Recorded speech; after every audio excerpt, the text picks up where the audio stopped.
You're listening to the Joe Mays and J-Raff Show, giving you weekly sports analysis, opinions, and discussion. Now, here are your hosts, Joe Mays and J-Raff.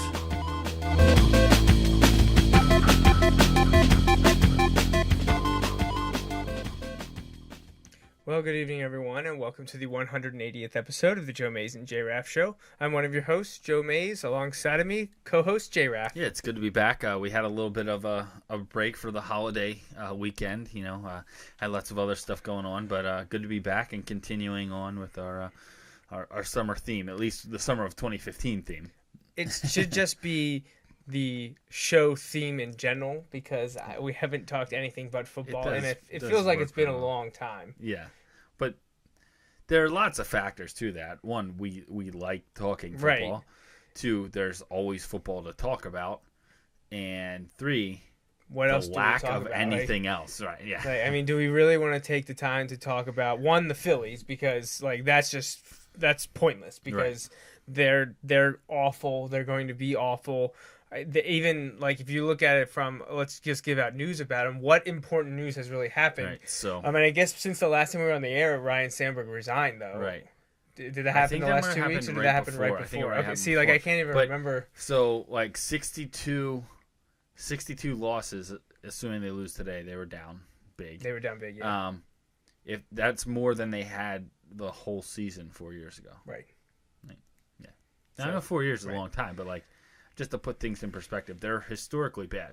They're not the 30 wins yet. Are they going to lose 100 games? Oh yeah, it's not going to be. Are they going to lose 115 games? I don't think they'll lose 115. But that's a lot of games to lose. It's hard to do that.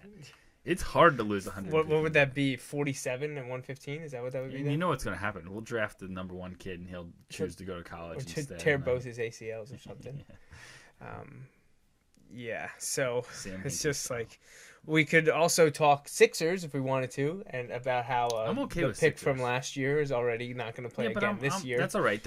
They got him beat. His career could be over, they say. Yeah, that's unfortunate. We now have 4 first-round picks. He's like a Greg Oden that didn't play at all. I know some people are like, he had an injury history. Yeah, but if you look at that 2014 draft, or leading just a year ago. Who else? Right. They drafted and that's third, what everyone says. Who else were they supposed to take? Who else are they going to take? Right. You have to take the center. And there's a lot of people that say, even if he plays a few years and he's like 75% of what they thought he could be, it'll still work out. And that is why you pick Okafor in this draft. Right. And the Sixers were probably on top of that already. Oh, absolutely. But and Russell went before, so it was easy. Okafor was the pick that fell into their lap this time, and he's looked good in their summer league games. It's completely different. It's kind of like rookie mini camp for and in the NFL, but he's looked good. I like the trade they did with Sacramento. I think that could be helpful. And like you said, they have potential of 4 first-round picks next year. Yeah, which it would have been insane. nice to have 3 this year, but having 4 next year, hey, right, that's exactly. good too. And with the Kings, if the Kings have a top 10 pick and it's higher than the Sixers can flip it. So if the Sixers draft 5 and the Kings draft 1, Sixers can be like, nope, that's our number 1 pick. Yeah, that's mine. Thank you. Yeah, And they got 3 players in return. Right. So. I mean, for 2 foreign guys. So hey, it is what it is. Yeah. So that's the extent of basketball talk, because we got to dive into the football talk. But before we do that, I will say doo-doo. Let's bring up the contact in case anyone out there listening, wants the opportunity to hear their own voice on the show or get their question or comment read live on the air. There's multiple ways that you can do that, and Justin has that information for you. Yeah, we'd love to have your take on any of the topics or teams that we're going to be talking about tonight.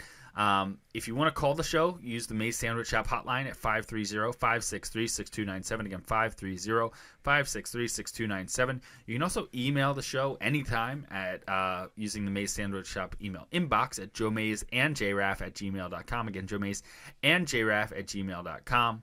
And we're also, you can check out the webpage that'll direct you to email and things like that, which is Joe Mays and J-Raff. Joe Mays and J-Raff. Is it show? Or no. Joe Mays and J-Raff.com. But we can give out whatever because we have a bunch of them. They all go to the same place. The actual site is joemaysandjraff.com. But joemaysandjraffshow.com will get you there. So will the simplified JMNJR as letter N, not Jaminger. JMNJR will get you there as well. So, you want something quick, there's 5 digits for you besides the .com to throw in there. And that'll take you to the website where we post up, all the past stuff we've done, archive of the video and the audio. For, the video is up there for over a year now. So there's a ton of backlog shows that you can watch. The audio is a little bit more difficult to come by because, well, it costs a lot more money to archive the high-quality audio. But I think the last 6 or 7 episodes are up there through SoundCloud, so you can find that on the page. We have our upcoming schedule, which I know needs to be updated because I think this might be the last one that was listed was show 180. But we have a couple of weeks to change that because we're going to go on a bit of a hiatus due to, us being unavailable due to vacations and whatnot over the next couple weeks. I think the next live show will be Sunday, August 2nd, and we'll be covering the NFC South, whereas today we're doing their partner, the AFC South. So speaking of which, let's dive right in there and talk about a division that has kind of been, for by and large, dating back to when Peyton Manning was there, controlled by the Colts, which is funny because before they became the South, the Colts were kind of a laughingstock in the NFL for a while. But once Manning got there after 2 years, they kind of dominated the division. And with Andrew Luck coming along, that hasn't really changed. Before Peyton Manning, now that's going back a long ways, back to the late 90s. But I only remember the Colts being good one time, and that was the year they lost. They had the Hail Mary in Pittsburgh in the AFC Championship game, I believe. It was certainly a playoff game, and it went through the receiver's hands, and Pittsburgh won. That was back at Three Rivers. This is a long time ago. And Harbaugh this would have been was the mid-90s. Harbaugh, I think, was the quarterback. Oh, wow. Yeah, it was this a long time 20-some years ago. Right.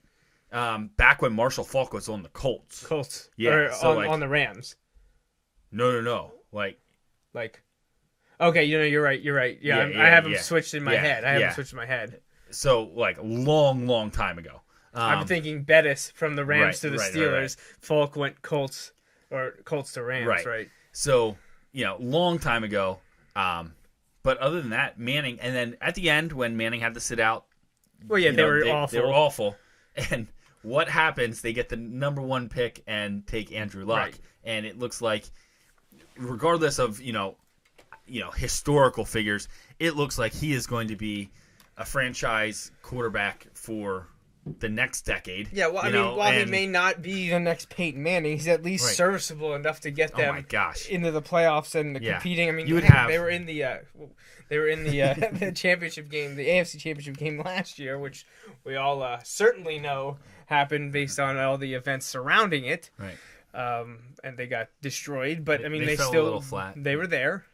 Yeah. So, so it is interesting. A lot of people are talking. There is a rematch of the Colts and New England this year coming up, so that'll certainly be interesting. But kind of to the larger topic here, the Colts have basically owned this division for a long time. There have been various times where there have been other surges, but really those surges have only lasted a couple years from various teams. When Jacksonville first came into the league, Jacksonville was pretty solid. And then there was a while there where they had great defense but couldn't really score at all. And then they've kind of had trouble the last few years and been picking high a lot. The Titans, there was a time frame there, if you go back to McNair being there, right, where they were a Super Bowl team and inches away from possibly winning a Super Bowl, but then it kind of that never materialized again. If you look at the Texans have had spurts where they've made the playoffs and then they can't win a playoff game. Well, then they win a playoff game, but they can't go. There's just nowhere for them to really go. So, and those 3 other teams, I feel like still have a ton of questions. Now, while the Colts, man, for a team that made the AFC Championship, you don't expect to see as much maybe roster news as they had this year. Right. They had a ton of big free agency moves, which really is not the Colts' mantra at all. Like, at least for a long time hasn't been. They were one of those teams where when they made it, they had drafted like a ton of their guys, that they or signed as like undrafted free agents. But most of their talent had come from in-house. This upcoming year, it is going to look a lot different, but who knows how that's going to play out with the Colts. If everything works, oh man, they could be scary good. The Colts under Peyton Manning won 10 games every season he was there except for 2. One of them being his rookie year. Right, which is absolutely absurd. That's insane. And I mean, really, 10 is kind of cutting them short because from 2003 on, they won at least 12 every year up until 2010. So the last year that Peyton Manning was a member of the Colts, they won 10. Right. And then he leaves, and he doesn't. He was actually a member of the team, I believe, still in 2011. Yeah. He just sat out. They won 2 games. Then he leaves, but Andrew Luck comes along, and he won 11 games 3 straight times. Right. And each year they've got done better, though. And that's a good sign because you always want to see their teams taking a step. Now, they kept the same coach around. You stay your same head coach. You're not changing that system. They've changed some of their, the main assistants have left with Bruce Arians going to Arizona. That happens with any successful team. Right, exactly. But yeah, so 11-5 3 years in a row. The first year they lose in the wild card round to the Ravens. The next year they beat the Chiefs in a crazy game, but then lose to the Patriots. Then this past year, they beat the Bengals in wild card. They beat the Broncos, a little revenge there. But then they lose the Patriots. They can get the ultimate revenge where you take down, your player that didn't really leave you. You let him go. So I guess it's not really much revenge there. But an old player, kind of pretty important Certainly player in their franchise game. History. You take him down, but then you lose to the team that beat you the year before in humiliating fashion, and then they have that football deflating stuff happen.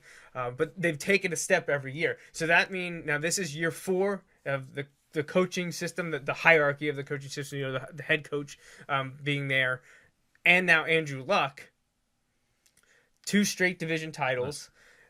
Is this the Colts division to lose? Is this guaranteed? Is 11 wins the division title pretty much a shoo-in? Yeah, anything less is a disappointment. Well, I shouldn't say. I don't mean expectations. I mean could you take it to the bank? If the Vegas odds are 10.5, are you putting money down that that's an over? You're going with the over, guaranteed. If I have to bet this, yeah, I'm going over. Absolutely. I probably would too, yeah. Absolutely. Because, it has to do with, again, there's now they won 11 games last year. There's a system in place. The quarterback's entering his 4th year. He's supposed to be incredible. They brought in some guys, some veterans that they think can help. And what else is in the division that they're playing in? That's what I look at. When I look at the other teams, and we'll go through, but Jacksonville, I think they might be slightly better than they were last year. Houston, I don't know that they're any better than they were last year. And Tennessee, I don't know that they're any better than they were last year. And when I look at the Colts, I think they are better than they were last year. Which is crazy. I think the team that improved the most in this division, in terms of, now obviously we're talking about moves where we haven't seen anyone take the field. We're not talking about health or anything like that, but if the guys they picked up are 80% of what they have been, which would make sense because the guys they picked up in free agency, you wouldn't expect any of them to have their best years ahead of them, or at least many of their best years ahead of them, maybe by system and playing with for some of them the best quarterback they've ever played with. So for some of these guys, you might see a little swing up, but the team that improved the most in this division was the best team. That's easily, crazy. Yeah. That doesn't happen that often. When you don't see that a whole lot when the team that is by far the best in this division is now they added a ton of offensive weapons, which is crazy because they already have they added arguably Frank Gore and Andre Johnson, arguably 2 big ones. Well, not arguably, they have the best quarterback in the division by a long shot. They also added Trent Cole and Todd Harrimans, which I think in the scheme these are all they'll be all right. Vested veterans that have been there, done that, have played in the playoffs, have made contributions elsewhere, whether or not the superstars that some of them once were, or even the great players they once were. They're at least great rotational players, and that experience and leadership is huge for a team that's got some young talent, especially on offense. Yeah, and that's where they don't need any of these guys that are coming in to be superstars and turn things around. They need them to come in and just contribute. Yep. Like, they added Andre Johnson, but they still have T.Y. Hilton, who that's going to help. It's just, I think Andre Johnson is a great fit because he's not the things that their wide receivers are. He's not he's short the exact opposite. And super fast. They have all the speed in the world that you could possibly want. He is big and going to be a possession receiver, which is exactly what they need. Frank Gore is a guy who's not going to run, he's not going to be crazy, but he's going to run, if he's healthy, he's going to run for 1,200 yards, and he's going to average like 85 Well, they have plus Ahmad game. Bradshaw, right? Is he there? Yeah, they do. I think so. Like, there's just so much. Like, I think Frank Gore's going to be huge for them. Like, Trent Cole, all right, if he ends up with 8 or 9 sacks on the year, perfect, get some pressure back. No, they must have got rid of Bradshaw now. They have Vic Ballard and Dan Herron. Okay. Yeah, Bradshaw is a restricted free agent. Yeah, yep. I wasn't sure if he was still around or not. But they're losing Bradshaw and Reggie Wayne. But like they said, they brought in Andre Johnson, and Ballard and Herron are capable backups to Gore. Especially with Gore as getting the being the workhorse back there. Right, but they had Frank Dorsett. They had T.Y. Hilton, the speedster, awesome opposite Reggie Wayne. Reggie Wayne's gone to bring in Andre Johnson. I mean, at least that's a push. At worst, that's a push. Right. And a lot of people would say Johnson at this point better than Wayne, even though they're both up there in age and have had injury issues. Hilton and Johnson, at least a push with Hilton and Wayne last year. Dante Moncrief looks to break out, with a couple years in the league now. And then they added Philip Dorsett in the draft. So you have these 3 speedsters and Andre Johnson. Oh, yeah. And then again, at tight end, you still have Dwayne Allen and Kobe Fleener. Right. Exactly. And all the while, you have Andrew Luck as your quarterback. Like, I think they're looking good. Did you say 10.5 earlier? Because the past 3 years were 11. I'm saying if Vegas gave crazy odds at 10.5, would you take the over? I'd take the over. If we're obviously saying the Colts are winning this division. I think because of the status quo and then some, and I think the replacements they got are better than what they lost. And while I think the teams in the division either are the same or marginally better, I don't think they're going to take anything away from the Colts, and I think the Colts got better enough that they're going to gain a win, so I would say 12-4. Yeah, I'd say 12. I'm really tempted to go like 13 wins here. I don't think it happens. I think it's really hard to win more than 12 games in the NFL. And like I said, Houston, I think Houston may still win one, a split with Indianapolis, or, I don't think it's, they may not sweep the division, but if they win, it wouldn't surprise me at all if they won 5 of their 6 division games. Not at all. So I think you're looking at a minimum of 5 wins right there. Right. And so if you talk 5 wins right there, well, now we're only talking like 7 wins on the others. Now they do have to play the Patriots, so that could be tough. They'll probably have to play them in New England because it seems like New England gets to play every team like in New England. Is that is like the case? It seems like they play everyone there all the time. Now part of that's because they are really good every year, so they have to play good teams. But it's just kind of crazy. But when you look through it, we're looking at the Colts schedule here. They play the Bills. That's an intriguing matchup because who knows what the Bills are going to be. Some people are high on the Bills. I don't want to spoil anything, but I don't think the beginning of the schedule is out punching kids in the face and honestly to kill their first difficult game, in my opinion, is not till October 8th. Yeah. So 1, 2, yeah. But then they got a decent gauntlet then there in the middle. Yeah. Because who knows what you're going to get with the Saints? Who knows what you're going to get with the Panthers? Really, we talk Broncos. Not sure what you're going to get there. Falcons will be better. And then you have the Bucks. I mean, who are going to be better than last year. They're not going to be better than last year, but really, I don't expect much from them. No, but then you go to Pittsburgh. Then you have Jaguars, but then you have Texans, and as I'd love to hope that this would be a meaningful game for the Dolphins. So they honestly. They need to start 4-0. Like anything less than 4-0 is a disaster for them. Yeah. Because they've got a difficult schedule from October until really the end of the year. Right. They get one break with Tampa Bay. Well, now maybe the Saints or Panthers game will end up being a pushover. And it's in hard reality, to say. 9 wins could win this division. They're easily going to get to 9. But So, if they don't go 4-0, they may still be all right as long as they're not like 2-2 or 1-3 or 0-4 or something like that. Yeah, something ridiculous. They win at least 3. They're going to be fine. If they lose 2, that's going to turn some heads, but I still think they're okay in their division. But that's when you start getting into they may have played themselves out of the first round bye already. Right, already. Now, when you look at it, though, it's going to be interesting because we already said in one of our previews a few weeks ago, we don't think the Broncos are as high as they once were.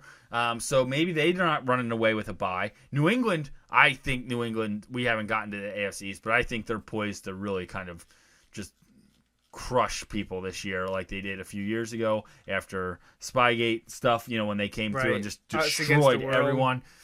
I think we could see somewhat of a repeat of some of that. So, they may get it, but when you look at it, you might have an 11 or 12 win team getting that second. 12 wins, I think, will get you the bye. But even 11 might get them the bye this year, just the way things play out. Who knows? But it'll be interesting because they do have to play the Patriots. They have to play the Broncos. They're going to play some of those traditional teams that have been powerhouses in the AFC. But, along with the Steelers, who knows what we have there. They seem to get their offense rolling last year, change in defensive scheme.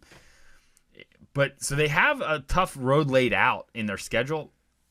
I still pick them to run away with the division. And like you said, I'm going to go right around 12-4 too. Now I know we talked about this last week too, where we're not picking different in our divisions here.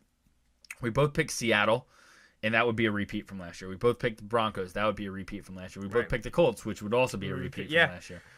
Yeah, we're painting ourselves into a corner, but I don't want to change just for the sake of change, even though that statistic that more often than not 50% of the playoff teams change. Of the 3 Broncos that we've done so far, I know exactly what you're going to say. I would say the Broncos are the one I'm least confident about. If you had to pick which one you're more confident about, Seattle or Indianapolis winning the division, honestly, I'd still go Seattle because I think I'm higher on Seattle versus Indy. I'm higher on Seattle, and then the second tier in that division, I'm higher on Houston being closer to Indy than I am on St. Louis or Arizona being closer to Seattle. Yeah, so I would still go Seattle. Yeah, I think, but I definitely agree that Denver was my. See, I think I might switch it. I think Seattle. I don't want to say they're the better team. I think they're. I will. I'll say they're the better team right now. I think Seattle's the better team. But here's the thing. I think that you have a couple teams that could make a run if things work out. Where, I could see Arizona, if Carson Palmer's healthy and they can, stick together some form of a running game. I think St. Louis, if they're, if Nick Foles kind of fits in there and can stay healthy, I think they have a shot to win some serious games. I think the teams, Houston, I still think is a quarterback and some weapons away, but the other 2 teams, I don't think are a legitimate threat at all to the Colts. So no, I don't. I think there's more threats collectively in the NFC West than there is in the AFC South. So I would say Indianapolis, of the 3, is the lock. If I had to pick one, they'd be the lock for me. Okay, I think I'd still go Seattle, but I understand what you're saying. Right, I think that's also a safe place to be. I just. Yeah. So as we work through, who do you think is the next best team? I was going to say we're running short on time because of starting a little late, and then we've talked a lot about the Colts, and maybe the other teams just don't deserve a lot of talk. But we'll go quickly with the other 3. But I think we're going to be on the same page with that. I think the next one we're absolutely despite maybe the insecurities at quarterback, I still think the Texans are the best team behind. A lot of people were calling it. We called it last year that O'Brien would have a renaissance in his first season. They've got the pieces in places, and he gets more out of, suboptimal quarterbacks than a lot of coaches can get. Now, if he can do it again this year, maybe they are more of a threat to the Colts. But I think Houston is in that second tier in the division, and probably even that second tier in the AFC. I think they get to 9 to 10 wins. That's where I'd put them. I think they challenge 8 or 9. I think they challenge for a wild card spot. Do they get it? I'm not so sure on that. Wait till we go through the rest of the divisions through the next 6 weeks, and when we come up with our playoff predictions. But I think they're challenging for the wild card spot. I don't think they give Indianapolis too much of a push. Like we said, I think Indy's up 11-12. I think on a good year with solid quarterback play, I think the Texans could get to 10. So at 10 wins, are they in a spot to get Christian Hackenberg next year? No, they're not. But they would have to trade. They would have to trade if that's what they want. They may. They it's interesting because they've been the team at the top a couple times who hasn't traded down.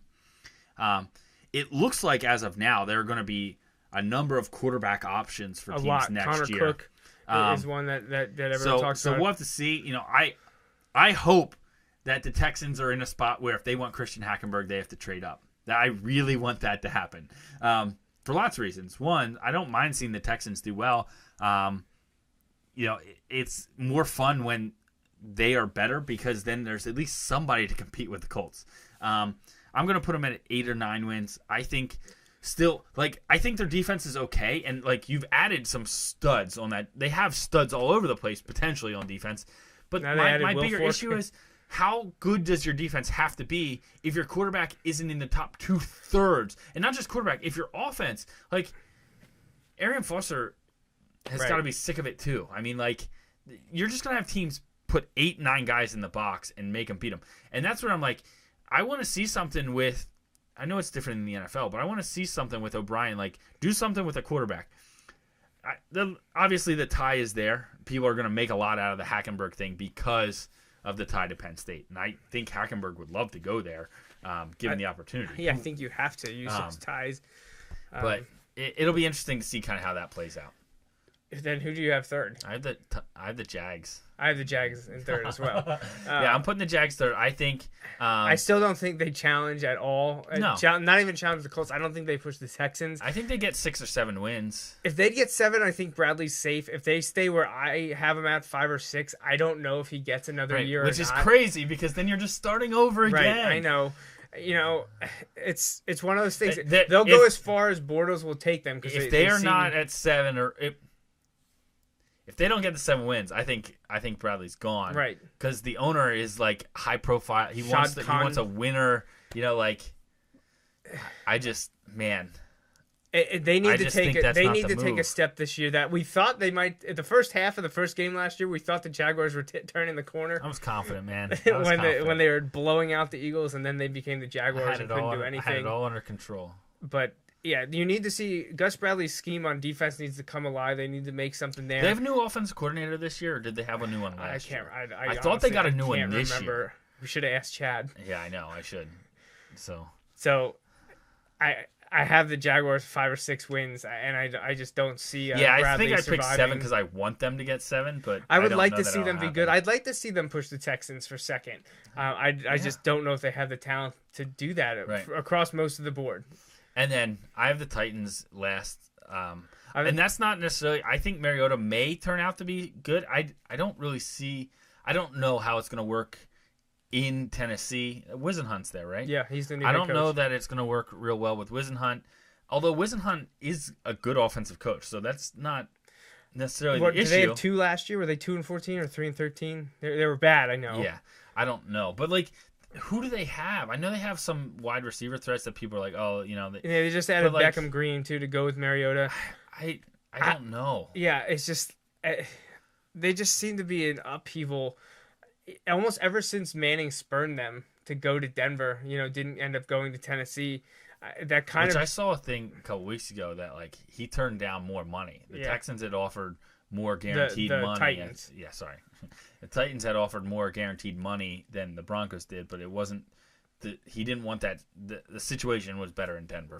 He probably made the right decision. Oh, it absolutely worked out. So I think the Titans. I think they got 2 or 3. Wins last year. I'll put them at 4 or 5. I think the new head coach usually can be worth a win or so. I think the new young quarterback, if he's as good as people think he is, could add a win or 2. So I'll say 4 or 5 wins, but I do think the Jaguars are better. So top 4 for both of us then is going to be Colts easily, followed by Texans most likely, then Jags and Titans. What's your Titans win count?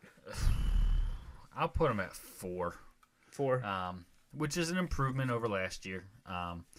I don't really know that they're going to get a whole lot rolling.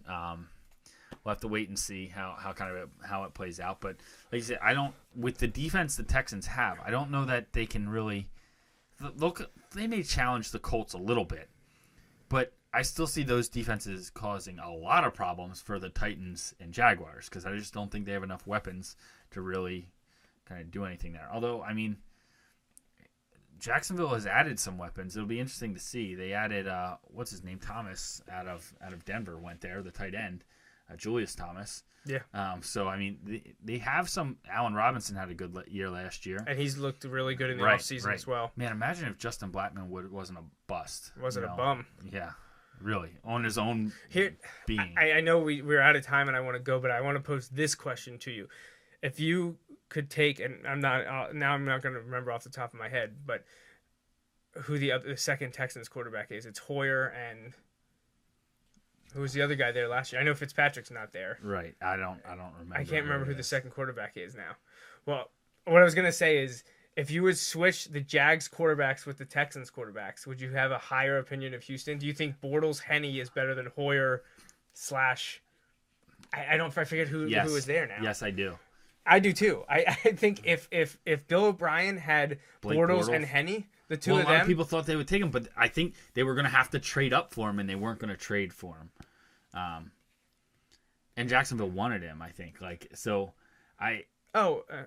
It's Oh no, that's Hoyer. No. The Texans didn't have to trade for him. No, they took Clowney instead. They took Clowney at one. Right. And that's gonna bother me. Who the Texans' other quarterback? But yeah, I think with Bortles and Henne, I think they could get to 9 or 10 wins. And Mallett. Yeah, Ryan Mallett. Hoyer, who Mallett. they traded for last year, and then he got injured. Yeah, I know, but they still I thought that was going to be more of a splash move, because he was this guy, he knew him from New England and all that stuff. Nope. Hoyer and Mallett, which is funny because Mallett was the guy behind Henne at Michigan, and then he transferred to Arkansas when they fired. Yep. What's his name? Mallett played during Henne's senior season because Chad was getting injured. Yep. And then Lloyd Carr left, and they brought in Rodriguez. So Mallett transferred to Arkansas. That's right. So that's fine. Yeah, I think Bortles is good. I think he's good. I think Bortles Henne is better than Hoyer Mallett any day of the week. Yeah. Obviously, we a little bit. Right. Yeah, we're biased there with Chad, but and this isn't a knock on. I think the Jags have a quarterback who can be their guy moving forward in Bortles. Let me rephrase that. I think Bortles is good enough to be a team's, maybe not the Jags, but to be a team's quarterback moving forward. Yeah. I don't know that the Jags are going to get there, and we kind of discussed that a few minutes ago. Now, we have 2 emails here, both from your dad. And I appreciate the input and to know that someone's listening, but he's jumping the gun here a little on this one. He talked to me about this a little bit this week. It's a great question, and I want to address it. We're obviously out of time tonight, but we're probably going to save this one for the NFC East talk because I think it's a good one. So I'm not even going to address it. We're gonna keep it here in the inbox, and we're going to talk about that one.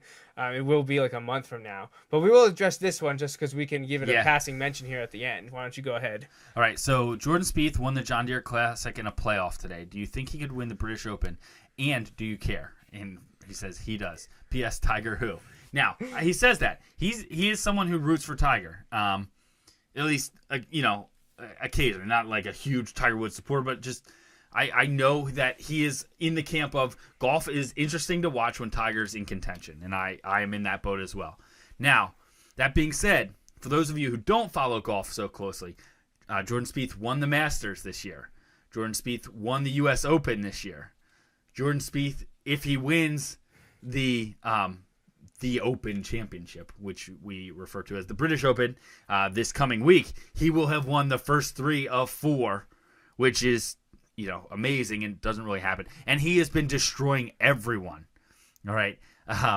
He has been destroying everyone in these tournaments. Obviously, he won in a playoff today, but he won the U.S. Open kind of going away. It'll be interesting. We've talked about this plenty on the show for things, all things considered. In terms of our golf, I pull for Tiger. I know Joey not so much, but I'm if Tiger can't win it, I want Jordan Spieth to win it.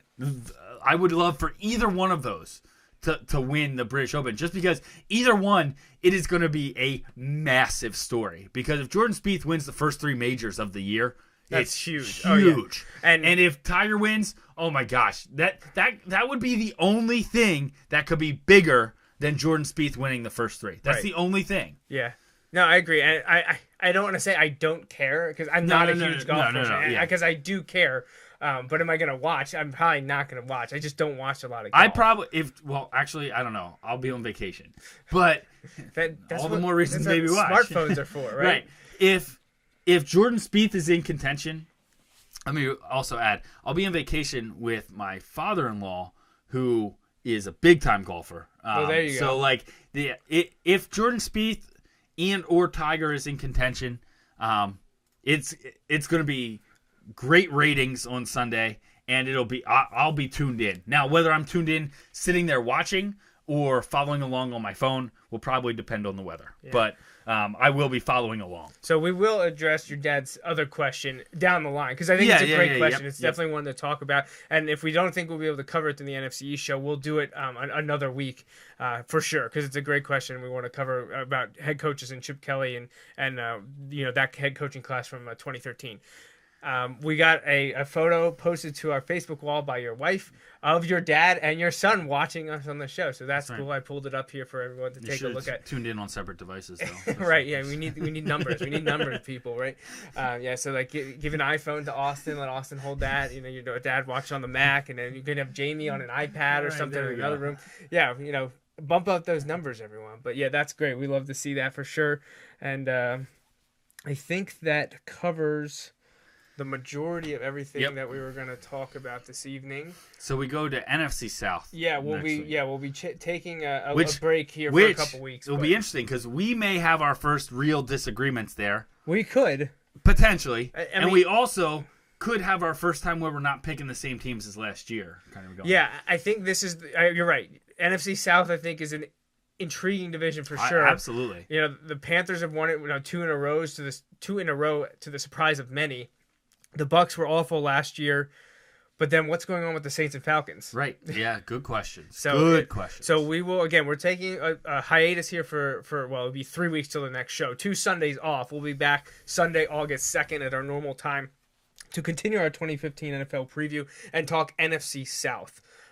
So I think that is everything, unless you had anything else to add. Do you have any shout-outs or mentions before we take off, other than check out the website? JoeMaysandJraff.com? Not off the top of my head. I'm good. All right. Well, as part of the Wilson Football Tradition Club, we're going to be opening up a cool new fundraiser. It's going to be these little cool mini helmets you have here sitting in front of me. Now, this is one of 3 we're selling. This is the version from 2000 to 2007, which happens to be 3 of the years that I played. We also have, unfortunately, I didn't have time to bring them out before the start of the show, but we have the current one they use with the white face mask, which I know you really enjoy. It's on the Riddell Speed helmet, mostly white with the red stripe and the red bulldog from 2008 to now. And then the one right before this one, which has the 3 stripes and the white bulldog, which is the biggest change, the biggest difference. And they're all going to be for sale on the website. Check Wilson Bulldogs Football on Facebook, like the page there, and you'll get the information on how to order them. They're going to run $37 a piece, and this is the main fundraiser for the Football Tradition Club this year, following the T-shirt that we finished a couple weeks ago. So if you're into Wilson football or collector mini helmets, it's a cool way to support the program and have something cool for your desk or your man cave at home.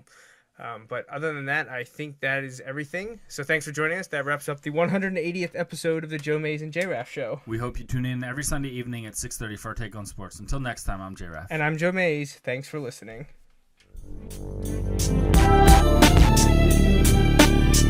Thanks for listening to the Joe Mays and J-Raff Show.